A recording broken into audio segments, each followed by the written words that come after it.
শহীদ দিবসে আনন্দ তো করতে হবে। শহীদ দিবস মস্তি করার দিবস তো, তাই মদ খেতে হবে, জুয়া খেলতে হবে, এটা স্বাভাবিক। তৃণমূলের নেতারা তাই করেছে। শহীদ দিবসে উৎসব করেছে, জুয়া খেলেছে, তাতে পুলিশ অ্যারেস্ট করেছে, অসুবিধা কী আছে? জুয়ারি, মাতাল, খুনি, চোর, বাটপার, দুর্নীতিবাজ, এদের নিয়ে তো তৃণমূল, এদের নিয়ে দিদির সংসার। দিদির সংসারে জুয়ারি পাবেন, খুনি পাবেন, লুটেরা পাবেন, ধর্ষক পাবেন, কোনো অভাব নেই তাদের। সেই জুয়ার বোর্ড চালানো মানেটা কি? ওটা আরেক ধরনের ধান্দা। জুয়ার বোর্ড এ বাংলায়, জুয়ার বোর্ড এক জিনিস, প্লাস জুয়া এ বাংলার প্রতিটা অলিতে গলিতে চলছে। বাংলার মুখ্যমন্ত্রী চাকরি দিতে পারে না বেকারদের, রোজগার দিতে পারে না বেকারদের, বলে দিয়েছে তোমরা জুয়া খেলে নিজেদের ভাগ্য নির্ধারণ করো। হতাশ হয়ে গেলে মদ খাও, মদের দোকান খুলে দেওয়া হয়েছে গলিতে গলিতে, গ্রামে গ্রামে, আর রোজগার করার জন্য জুয়া খেলো। বলছি তো আপনাকে, এই করিডোর, আগেও বলেছি, নারী পাচারের করিডোর হচ্ছে বাংলা। এই বাংলা বিহার উঠেই যাই। জাল টাকা পাচারের করিডোর হচ্ছে বাংলা।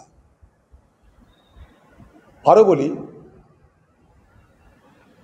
এই বাংলা থেকে দারিদ্রতার সুযোগ নিয়ে কিডনি র্যাকেট চলছে। কিডনি র্যাকেট, কিডনি বেচার র্যাকেট চলছে। নারী হলো, কিডনি হলো, জাল টাকা, ড্রাগ, মাদক, সব এই বাংলা দিয়ে যায়। আর এই বাংলার চোরা কারবারিদের একদম স্বর্গরাজ্য, অপরাধীদের স্বর্গরাজ্য এই এলাকা।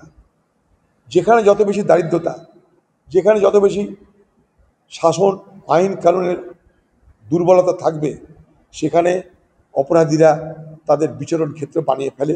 এটার মধ্যে নতুন কিছু নাই, এটা জানতে রকেট সায়েন্স করতে হবে না।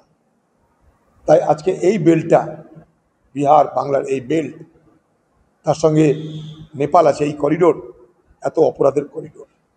শহীদ দিবসে আনন্দ তো করতে হবে। শহীদ দিবস মস্তি করার দিবস তো, তাই মদ খেতে হবে, জুয়া খেলতে হবে, এটা স্বাভাবিক। তৃণমূলের নেতারা তাই করেছে। শহীদ দিবসে উৎসব করেছে, জুয়া খেলেছে, তাতে পুলিশ অ্যারেস্ট করেছে, অসুবিধা কী আছে? জুয়ারি, মাতাল, খুনি, চোর, বাটপার, দুর্নীতিবাজ, এদের নিয়ে তো তৃণমূল, এদের নিয়ে দিদির সংসার। দিদির সংসারে জুয়ারি পাবেন, খুনি পাবেন, লুটেরা পাবেন, ধর্ষক পাবেন, কোনো অভাব নেই তাদের। সেই জুয়ার বোর্ড চালানো মানেটা কি? ওটা আরেক ধরনের ধান্দা। জুয়ার বোর্ড এ বাংলায়, জুয়ার বোর্ড এক জিনিস, প্লাস জুয়া এ বাংলার প্রতিটা অলিতে গলিতে চলছে। বাংলার মুখ্যমন্ত্রী চাকরি দিতে পারে না বেকারদের, রোজগার দিতে পারে না বেকারদের, বলে দিয়েছে তোমরা জুয়া খেলে নিজেদের ভাগ্য নির্ধারণ করো। হতাশ হয়ে গেলে মদ খাও, মদের দোকান খুলে দেওয়া হয়েছে গলিতে গলিতে, গ্রামে গ্রামে, আর রোজগার করার জন্য জুয়া খেলো।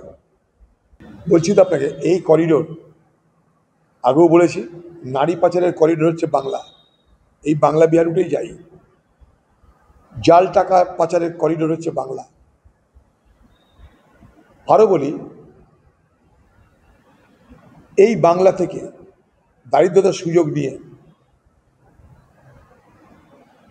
কিডনি র্যাকেট চলছে। কিডনি র্যাকেট, কিডনি বেচার র্যাকেট চলছে। নারী হলো, কিডনি হলো, জাল টাকা, ড্রাগ, মাদক, সব এই বাংলা দিয়ে যায়। আর এই বাংলার চোরা কারবারিদের একদম স্বর্গরাজ্য, অপরাধীদের স্বর্গরাজ্য এই এলাকা।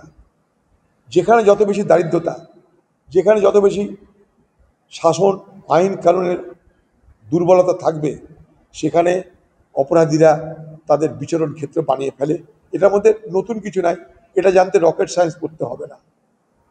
তাই আজকে এই বেল্টটা, বিহার বাংলার এই বেল্ট, তার সঙ্গে নেপাল আছে, এই করিডোর এত অপরাধের করিডোর।